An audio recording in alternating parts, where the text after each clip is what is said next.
Good morning વિદ્યાર્થી મિત્રો.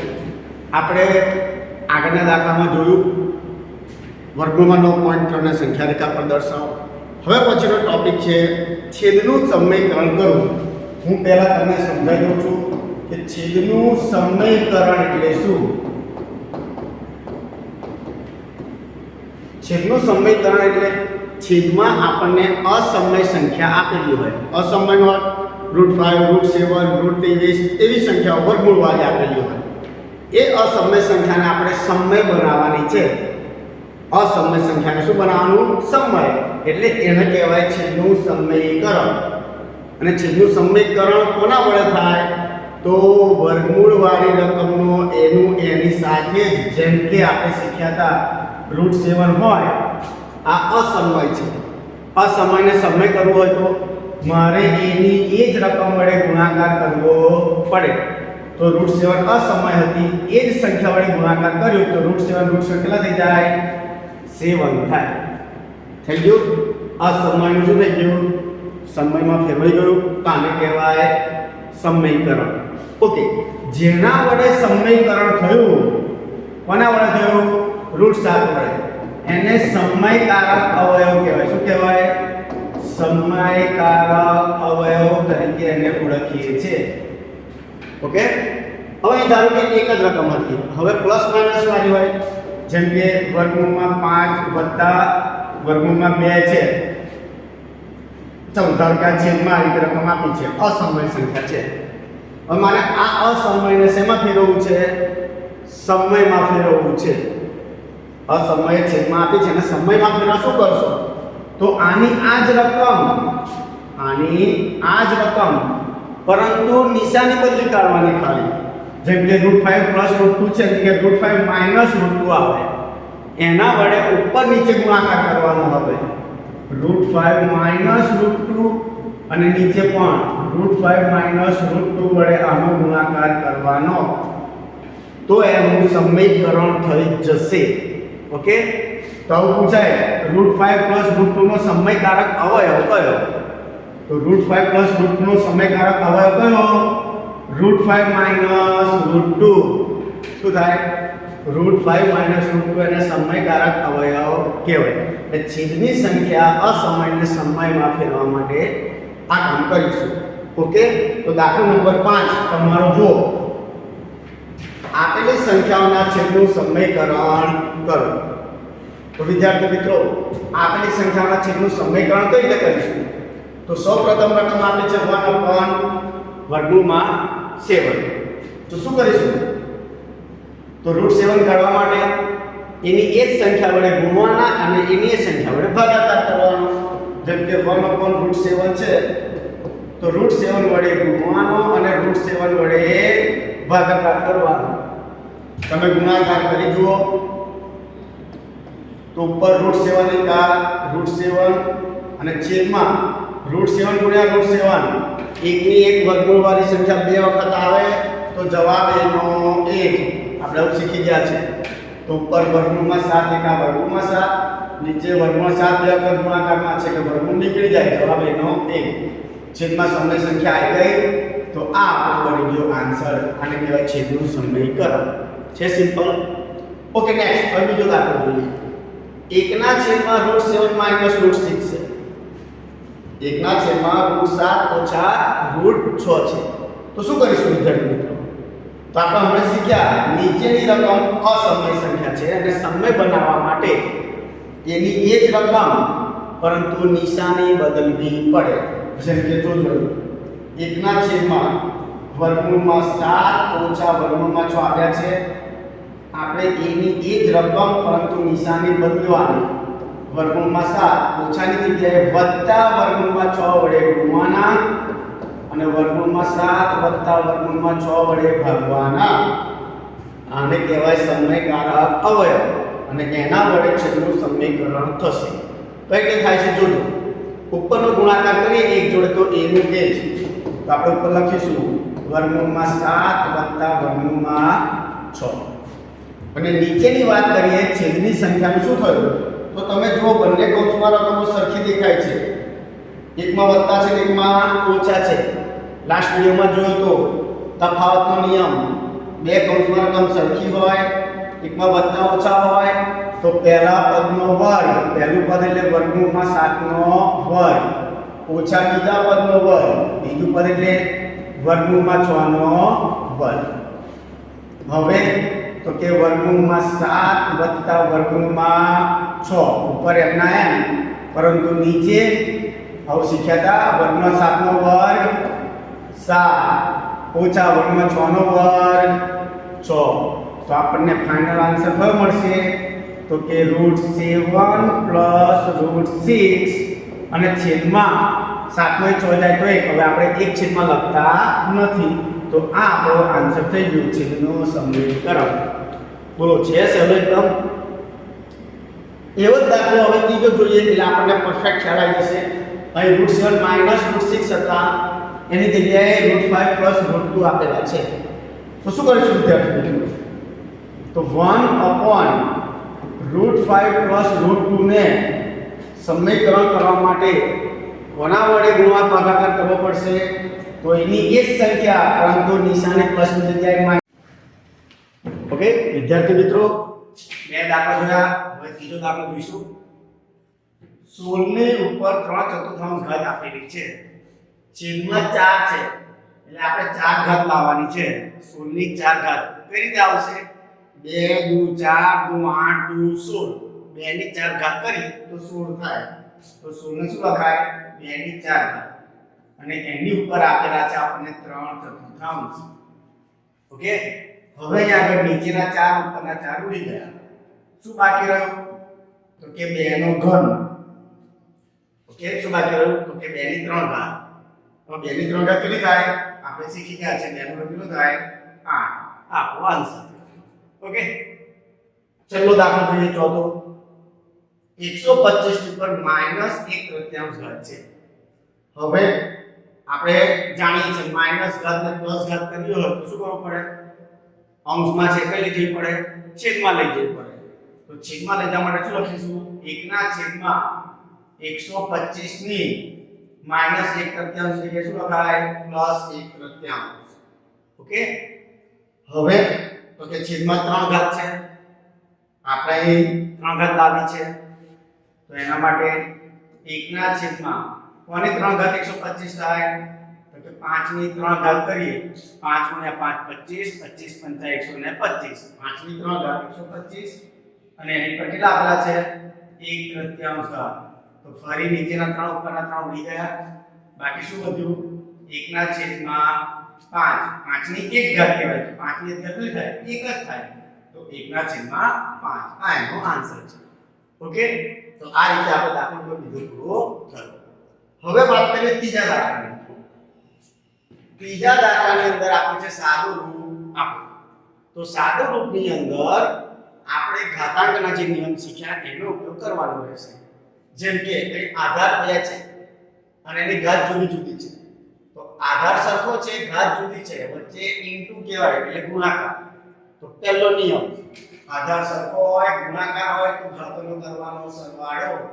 તો 2 ની 2/3 ઘાત વત્તા 1/5 ઘાત. આધાર સરખો છે એક જ વાર લખવાનો અને ઘાતોનો કરવાનો સરવાળો. હવે સાદું રૂપ આપીએ તો કે 2, આનું સાદું રૂપ કઈ રીતે અપાય? તો ચોકડી ગુણાકાર આવે છે. 5 નો પહેલા 2 જોડે ગુણાકાર આવી કે ચોકડી ગુણાકાર 5 × 10, વચ્ચે વત્તા છે તો વત્તા, અને 3 × 3, છેદનો ગુણાકાર તો 5 × 15. ઓકે, હવે લાસ્ટ સ્ટેપ જોઈએ તો કે 2 ઉપર સરવાળો 10 ને 3 13 અને છેદમાં આવે 15. તો આ દાખલાનો જવાબ આવે 2 ની 13/15 ઘાત. પહેલા નિયમ પ્રમાણે આધાર સરખો હતો, ગુણાકારમાં ઘાતોનો સરવાળો કર્યો.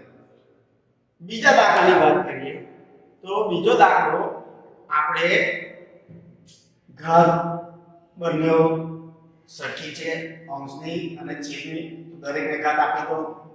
1 ની 7 ઘાત આપીએ, નીચે 3 ની 3 ઘાત હતી એને પણ 7 ઘાત આપીશું. ઉપર 1 ની 7 ઘાત કરીએ તો 1 ની ગમે તેટલી ઘાત કરીએ કેટલી આવે? 1 જ આવશે. અને છેદની વાત કરીએ તો ઘાતના ઘાતનો નિયમ, ઘાતોનો ગુણાકાર થાય, સરવાળો ના થાય, યાદ રાખજો. ઘાતના ઘાતનો નિયમ તો ઘાતનો ગુણાકાર 3 ની 7 તરી 21 ઘાત. તમે આ જવાબ લખો તો સાચો છે અને આ રકમ નીચે છે ને ઉપર લઈ જઈએ પ્લસ ઘાત છે ઉપર જાય તો માઈનસ તો 3 ની -21 ઘાત લખો તો પણ દાખલો સાચો પડે. ઓકે ચલો નેક્સ્ટ ત્રીજી રકમ જોઈશું. ત્રીજી રકમમાં શું છે આધાર સરખો છે ઘાત અલગ અલગ છે વચ્ચે ભાગાકાર છે. આધાર સરખો હોય ભાગાકાર હોય તો ઘાતોની બાદબાકી થાય. ઓકે નિયમ પ્રમાણે તો 11 આધાર સરખો છે એક જ વાર ઘાતોની બાદબાકી કરવી હોય તો આ નીચેના 1/4 કઈ જતા રહેશે ઉપર જાય બાદબાકીમાં. તો ઉપર કેટલા હતા 1/2 ઓછા કેટલા કરવાના 1/4 ભાગાકારમાં ઘાતોની બાદબાકી. હવે પછીનું સ્ટેપ તો કે 11 ના m ફરી બે સ્ટેપ આયા ચોકડી ગુણાકાર કરવો. ચોકડી ગુણાકારમાં 4 નો ગુણાકાર એક સાથે 4 * 4 વચ્ચે માઈનસ છે 2 નો ગુણાકાર એક સાથે 2 * 2 છેદ છેદનો ગુણાકાર કરવો પડે 4 * 8. ઓકે 11 4 માંથી 2 જાય તો 2 અને છેદમાં વધ્યા 8. છેદ ઉડાડતા આપણને આવડે છે 2 * 2 2 * 8. તો આપણને આન્સર કેટલો મળશે 11 ની ઉપર 1/4 ઘાત. આ ભાગાકારના નિયમ પ્રમાણે દાખલો પૂરો થાય છે. ઓકે ચલો લાસ્ટ દાખલો ચોથો. રકમ જોઈને શું ખબર પડે છે આધાર અલગ અલગ છે પણ ઘાત બંનેની કેવી છે સરખી. જો આધાર અલગ અલગ હોય ઘાત સરખી હોય એટલે આધારનો ગુણાકાર અને ઘાત સમાન છે એટલે કોમન ઘાત કેટલી લખાય 1/2 ગુણાકાર કરી દો 7 * 8 56 એટલે કેટલી ઘાત આવે 1/2. આ આપણો આન્સર થયો. તો વિદ્યાર્થી મિત્રો અહીં ચેપ્ટર નંબર 1 એના બધા દાખલા આપણે સોલ્વ કર્યા. વ્યવસ્થિત જોઈને ચોપડામાં લખવાનું રહેશે આ નિયમ પ્રમાણે. ઓકે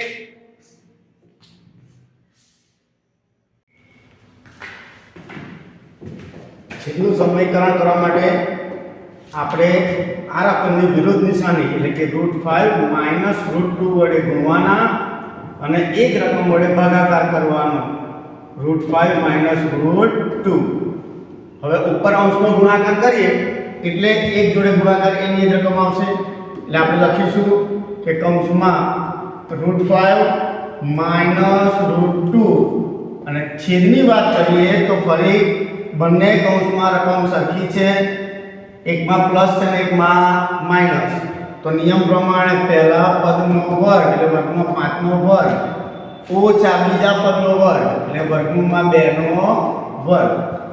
આપણે ઉપર કૌંસમાં રકમ એની એ √5 - √2 અને છેદની વાત કરીએ તો વર્ગમૂળના વર્ગ જવાબ એનો એ તે વર્ગમૂળનો વર્ગ તો વર્ગમૂળ 2 નો વર્ગ 2.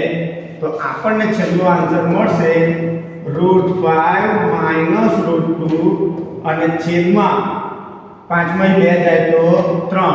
તમે જોઈ શકો છો અહીં છેદનું સમીકરણ થઈ ગયું. છેદમાં અસમય સંખ્યા હતી અને અહીં આગળ છેદમાં કઈ જવાબ મળ્યો સમય સંખ્યા. આને કહેવાય છેદનું સમીકરણ. ચોથો રકમ જોઈએ. 1 ના છેદમાં આપેલી છે વર્ગમૂળમાં 7 - 2. ફરી છેદમાં અસમય સંખ્યા દેખાય છે એને સમય બનાવવા માટે તો કે 1 ના છેદમાં વર્ગમૂળમાં 7 - 2 છે તો એની એ જ રકમ પણ માઈનસની જગ્યાએ પ્લસ વડે આપણે ગુણવાના અને એની એ જ રકમ વર્ગમૂળમાં 7 ઓછા જગ્યાએ વત્તા 2 વડે ભાગવાના. ગુણાકાર કરીએ વર્ગમૂળમાં 7 ગુણ્યા 1 તો ઉપર તો √7 + 2 એમના એમ. પણ છેદની વાત કરીએ તો બંને કૌંસમાં રકમો ફરી સરખી દેખાય છે એકમાં પ્લસ અને એકમાં માઈનસ. તો નિયમ પ્રમાણે પહેલા પદનો વર્ગ વર્ગમૂળમાં 7 નો વર્ગ ઓછા બીજા પદનો વર્ગ એટલે 2 નો વર્ગ. સાદુરૂપ આપી દો તો વર્ગમૂળમાં 7 + 2 એમના એમ. છેદની વાત કરીએ તો √7 નો વર્ગ 7 -2 નો વર્ગ તો ઘણા ઉતાવળમાં 2 જ લખી દે છે અહીં રૂટ નથી 2 નો વર્ગ 4 થાય એટલે આપણને આન્સર મળશે વર્ગમૂળમાં 7 + 2 છેદમાં 7 માં 4 જાય તો 3. આ આપણો આન્સર છે. કેટલા વિદ્યાર્થી મિત્રો, છેદનું સમીકરણ કરવાનો દાખલો પરીક્ષામાં પૂછવાનો છે અને પૂછાય છે, તો ધ્યાનથી જોઈ લેજો. ઓકે. હવે આપણે નેક્સ્ટ શીખવાનું છે વાસ્તવિક સંખ્યા માટે ઘાતાંકના નિયમો. હવે આપણે a ની m ઘાત આવું વાંચીએ છીએ, જ્યાં a ને કહેવાય આધાર અને m ને કહેવાય ઘાતાંક. ઓકે, નીચે હોય આધાર, ઉપર હોય તે ઘાતાંક. આ રીતે લખ્યું હોય તો આને શું વંચાય? 2 ની 5 ઘાત, 2 આધાર અને 5 ઘાતાંક. ઓકે, તો આપણે આ આધાર અને ઘાતાંકના નિયમો શીખવાના છે, જેમાં પહેલો નિયમ, જો a ની m ઘાત ગુણ્યા a ની n ઘાત આપી છે, એનો અર્થ આધાર સરખો છે, આધાર સરખો છે તો ગુણાકારમાં ઘાતોનો સરવાળો થાય. એટલે આપણે આધાર તો a લખવાનો જ, પણ ઉપર ઘાતોનો શું થાય? સરવાળો m + n. આધાર સરખો હોય, વચ્ચે ગુણાકાર હોય તો ઘાતોનો શું થાય? સરવાળો. એ જ રીતે બીજો નિયમ, a ની m ઘાત ભાગ્યા a ની n ઘાત હોય, એનો અર્થ ભાગાકારમાં આધાર સરખો છે તો ઘાતોની બાદબાકી થાય, તો a ની m ઘાત ઓછા n ઘાત, a ની m ઘાત અને n ભાગાકારમાં છે તો ઘાતોની બાદબાકી. હવે આનું તમને ઉદાહરણ આપી દઉં બંનેનું, તો ચલો જોજો. અહીં આપણને આપ્યું હોય 2 ની 4 ઘાત ગુણ્યા 2 ની 5 ઘાત, તો જવાબ શું મળે? તો આધાર સરખો છે, ગુણાકારમાં ઘાતોનો સરવાળો 4 + 5, તો 2 ની કેટલી ઘાત થઈ જાય? 9 ઘાત થાય. આધાર સરખો છે, ગુણાકારમાં ઘાતોનો સરવાળો 4 + 5 9. ચલો આનું ઉદાહરણ જોઈએ ભાગાકાર માટે. તો કે 2 ની 8 ઘાત આપી હોય ભાગ્યા 2 ની 3 ઘાત આપી હોય, તો આધાર તો સરખો છે, ઘાતોને શું થાય? બાદબાકી. તો 8 મોટા છે, એમાંથી આ 3 ઉપર જાય એટલે -3 થાય. તો 2 ની 8 માંથી 3 જાય કેટલા વધે? 5. ઓકે, આધાર સરખો છે, ઘાતોની બાદબાકી, તો 8 - 3 કર્યા કેટલા વધ્યા? 5.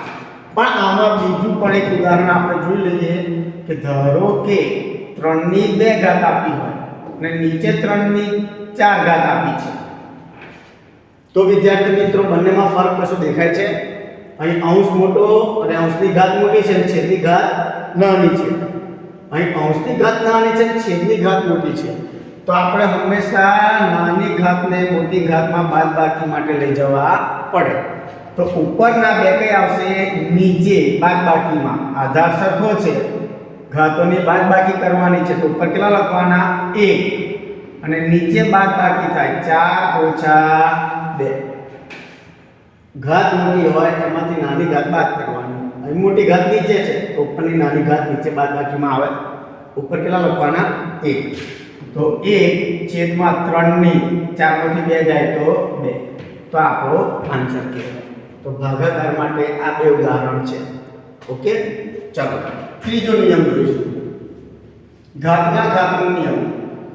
a ની m ઘાત અને a ની n ઘાત આપી હોય, a ની m ઘાત એની પણ n ઘાત, તો જ્યારે ઘાતની પણ ઘાત હોય, બે ઘાત થઈ ગઈ, ઘાતની ઘાત, તો ઘાતોનો ગુણાકાર થાય તો m ગુણ્યા n.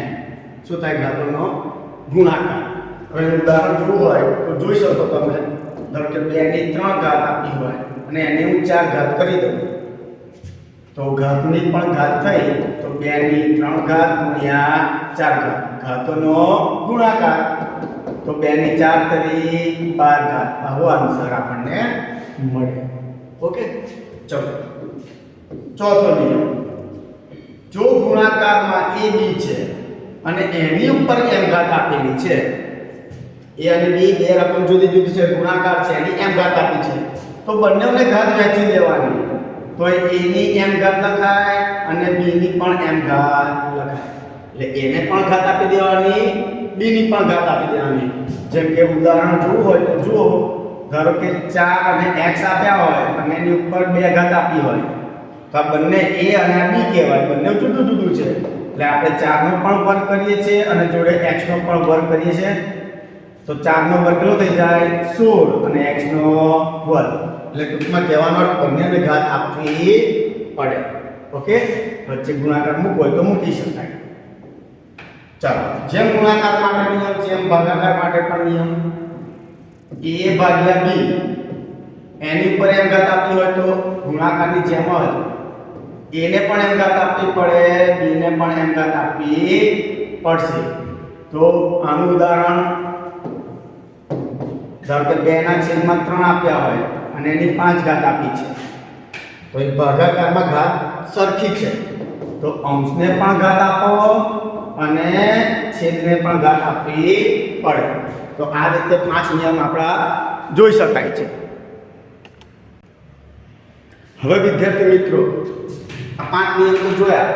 હવે એક અગત્યનો મુદ્દો કે ધારો કે કોઈ પણ સંખ્યાની 0 ઘાત આપી હોય, કોઈ પણ સંખ્યા હોય એની 0 ઘાત આપી હોય તો એનો જવાબ હંમેશા કેટલો મળશે? આપણને 1 જ મળે. ધારો કે 100 ની 0 ઘાત આપી હોય તો 1, 200 ની 0 ઘાત આપી હોય તો 1, 5 ની 0 ઘાત આપી હોય તો પણ 1. એટલે કોઈ પણ સંખ્યાની 0 ઘાત જવાબ કેટલો મળશે? આપણને 1 જ મળે. ક્લિયર? Okay, next.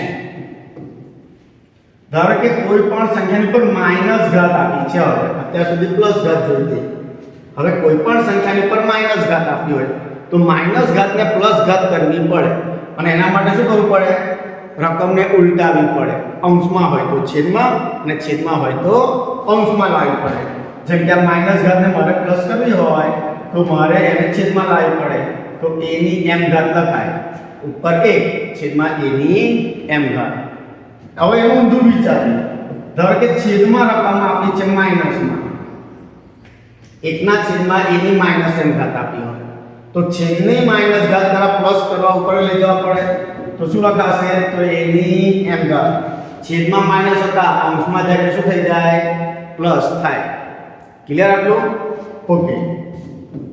હવે અંશ અને છેદ, ધારો કે a અને b આપ્યા અને એની કોઈ માઈનસ ઘાત આપેલી હોય, a ના છેદમાં b આપ્યા છે અને એની માઈનસ ઘાત આપી હોય તો શું કરશો? તો આપણે કહ્યું છે રકમને ઉલટાઈ દેવાની. a ના છેદમાં b હતા એના જગ્યાએ b ના છેદમાં a કરી દેવાના. b ઉપર જતા રહે, કઈ આવે? નીચે. અને માઈનસ ઘાતમાં શું થઈ જાય? પ્લસ ઘાત. એટલે આપણે જ્યારે પણ માઈનસ ઘાત દેખાય એને ઉલટાવવી પડે. ક્લિયર? તો આ 5-6 નિયમો જે છે, જે આગળનો સ્વાધ્યાય જે આપણો આવે છે 1.5, એના માટે ખૂબ જ જરૂરી છે. તો એકદમ સહેલા દાખલા છે, ઘાતના નિયમો પણ સહેલા છે. હવે આપણે સ્વાધ્યાય 1.5 તરફ જઈએ. તો વિદ્યાર્થી મિત્રો જોઈએ સ્વાધ્યાય 1.5 માં દાખલા નંબર 1, કિંમત શોધો. તમને વર્ગ, વર્ગમૂળ અને ઘન, ઘનમૂળ મોડે કરાયેલા છે, એ જ અહીં કામમાં આવશે. ઓકે, ચાલો જોઈએ. પહેલી રકમ 64 ની ઉપર 1/2 ઘાત કહેવાય, એટલે 1/2 ઘાતને વર્ગમૂળ પણ કહેવાય. હવે આ દાખલો હેલો બનાવવો હોય તો સૌપ્રથમ આ ઉપર છેદમાં જે રકમ આપી છે ને એટલી અંદર ઘાત લાવવી પડે. તો 64 છે, 64 ને શું લખાય? તો કે 8 નો વર્ગ 64 થાય. 64 ને શું લખ્યું આપણે? 8 નો વર્ગ અને ઉપર કેટલા છે? 1/2 ઘાત. એનો અર્થ નીચે 2 ઉપર 2 ઉડી ગયા તો જવાબ કેટલો મળે આપણને? 8 મળ્યો. નીચે જેટલી રકમ હોય એટલી અંદર ઘાત લાવવાની છે. અહીં 2 હતા તો 64 કોનો વર્ગ થાય? 8 નો વર્ગ 64 થાય. ઉપર 1/2 એમના એમ. નીચે 2 ઉપર 2 ઉડી ગયા, બાકી કેટલા વધ્યા? 8. છે સહેલું? ઓકે. હવે તે બીજો પણ 32 ની 1/5 ઘાત છે. તો અહીં 5 છે તો અંદર ઘાત 5 લાવવાની. તો કોની ઘાત 32 થાય? તો 2 ની 5 ઘાત 32 થાય. 2 2 દુ 4 4 દુ 8 8 દુ 16 16 દુ 32. 2 ની 5 ઘાત કેટલી થઈ ગઈ? 32. અને ઉપર 1/5 આપેલું છે તો ફરી નીચે 5 ઉપર 5 ઉડી જાય. જવાબ કેટલો વધ્યો? 2. ઓકે, નેક્સ્ટ છેલ્લા દાખલા છે તે ત્રીજો દાખલો જોઈએ. 125 નું ઘનમૂળ એક તૃતીયાંશ એટલે શું કહેવાય? ઘનમૂળ. અને છેદમાં 3 છે તો અંદર 3 ઘાત લાવવાની છે. તો કોની 3 ઘાત 125 થાય? તો આપણે શીખ્યા છે 5 નો ઘન 125. એની ઉપર એક તૃતીયાંશ ઘાત આપી છે. તો 3 ગયા 3 ગયા. કેટલા વધ્યા? ખાલી 5. ક્લિયર છે? ચલો દાખલો નંબર બીજો એમાં જ 1.5 નો કિંમત શોધો.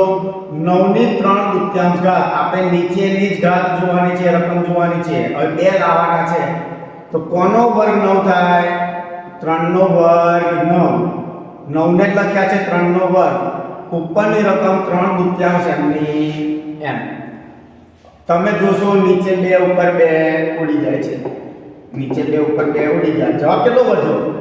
તો કે 3 ની 3 ઘાત. કેટલો વધ્યો? હવે 3 હતા એની 3 ઘાત. તો 3 નો ઘન કહેવાય. 3 નો ઘન કેટલો થાય? 27. ઓકે, બીજી રકમ જુઓ. 32 ની 2 પંચમાંશ ઘાત આપી છે. તો છેદની રકમ જોવાની. છેદમાં કેટલા છે? 5. આપણે ઘાતમાં ફેરવવાના છે. કોની 5 ઘાત 32 થાય? તો આપણે શીખ્યા હતા 2 ની 5 ઘાત 32. તો 32 તો શું લખાય? 2 ની 5 ઘાત. અને એની ઉપર 2 પંચમાંશ તો ખરા જ. નીચેના 5 ઉપરના 5 ઉડી ગયા. બાકી શું વધ્યું? તો કે 2 અને એનો વર્ગ. તો 2 નો વર્ગ કેટલો થઈ જાય? 4. એકદમ સહેલા દાખલા છે મિત્રો. ચાલો ત્રીજી રકમ જોઈએ.